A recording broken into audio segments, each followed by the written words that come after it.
দক্ষিণ ভারতের একটি স্কুলের এই প্রধান শিক্ষক প্রত্যেক মাসে নিজের ব্যক্তিগত আয়ের একটা মোটা অংশ খরচ করেন 28 জন বাচ্চার শিক্ষার জন্য, যাতে সেই বাচ্চারা শিক্ষিত হয়ে নিজেদের পায়ে দাঁড়াতে পারে। কি ভালো লাগলো তো?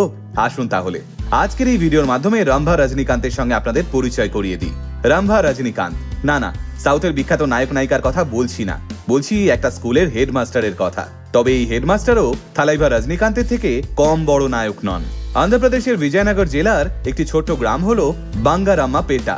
এই গ্রামের একটি সরকারি স্কুলে প্রধান শিক্ষকের দায়িত্বে রয়েছেন রম্ভা রজনীকান্ত। স্কুলের পরিকাঠামো বেশ ভালো, শিক্ষকেরাও রয়েছেন, কিন্তু এই স্কুলে 10-12 জনের বেশি ছাত্রছাত্রী আসে না। স্কুলের প্রধান শিক্ষক হিসেবে দায়িত্ব হওয়ার পরেই এই ব্যাপারটা নজরে আসে তার। স্কুলে ছাত্ররা না এলে শিক্ষকেরা পড়াবেন কাকে? তাই ছাত্ররা কেন স্কুলে আসে না সেই বিষয়ে খোঁজখবর নিতে শুরু করলেন হেডমাস্টার রম্ভা রজনীকান্ত। এবং কারণ খুঁজতে গিয়েই অদ্ভুত এক সত্যের সম্মুখীন হলেন রম্ভা রজনীকান্ত। রম্ভা রজনীকান্ত দেখলেন স্কুলের বেশিরভাগ ছেলেমেয়েরাই প্রত্যন্ত গ্রাম থেকে পড়তে আসে। বাড়ি থেকে স্কুলে যাওয়া আসার জন্য ঠিকঠাক কোনো ট্রান্সপোর্ট নেই। বাচ্চাদের আসতে হলে বেশ কয়েকবার গাড়ি পাল্টে স্কুলে আসতে হয়। এইবার যে ছাত্রছাত্রীরা ওই স্কুলে পড়ে তাদের পক্ষে প্রত্যেকদিন স্কুলে আসার জন্য বাড়তি টাকা খরচ করার মতো সামর্থ্য নেই। তাহলে উপায় একটাই, স্কুলে না গেলেই ল্যাটা চুকে গেল। কিন্তু এখানেই রম্ভা রজনীকান্তের সঙ্গে অন্যান্য শিক্ষকদের পার্থক্য।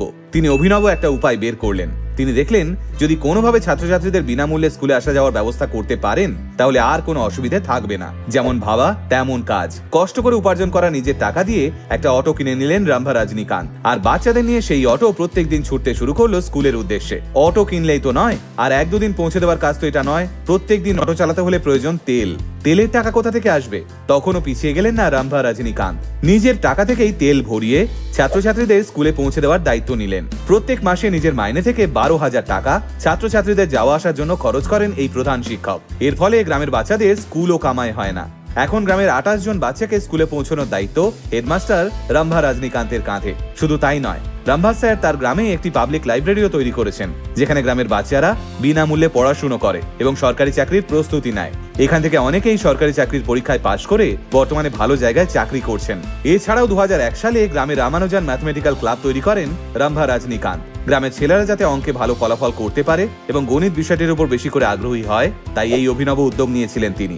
রম্ভা রজনীকান্ত স্কুলে প্রধান শিক্ষকের দায়িত্ব নেওয়ার আগে স্কুলের ছাত্র সংখ্যা ছিল মাত্র 10 থেকে 12 জন। বিগত 7 বছরের অক্লান্ত পরিশ্রমের পর ওই স্কুলে বর্তমানে 47 জন ছেলে মেয়ে পড়াশুনো করে। শিক্ষকতা শুধুমাত্র টাকা উপার্জনের পেশা নয়, এটি একটি নোবেল প্রফেশন।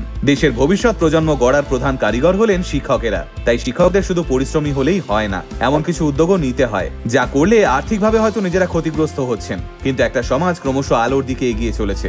আসলে শিক্ষকদের প্রধান দায়িত্বই হলো সমাজের প্রত্যেকটা স্তরের ছেলে মেয়েদের কাছে শিক্ষার আলো পৌঁছে দেওয়া। আর এটা তো আমরা সবাই জানি, শিক্ষাই একমাত্র পারে সমস্ত অন্ধকার দূর করে একটা উন্নত দেশ গড়ে তুলতে। গোটা আলটিমেট মিডিয়া কুর্নিশ জানায় হেডমাস্টার রম্ভা রজনীকান্তকে। আপনি ভালো থাকুন স্যার, আর এভাবেই ছাত্রছাত্রীদের মধ্যে শিক্ষার আলো ছড়িয়ে দিন।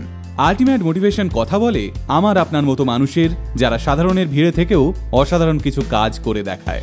আলটিমেট মোটিভেশন, বাংলায় মোটিভেশন, বাঙালির মোটিভেশন।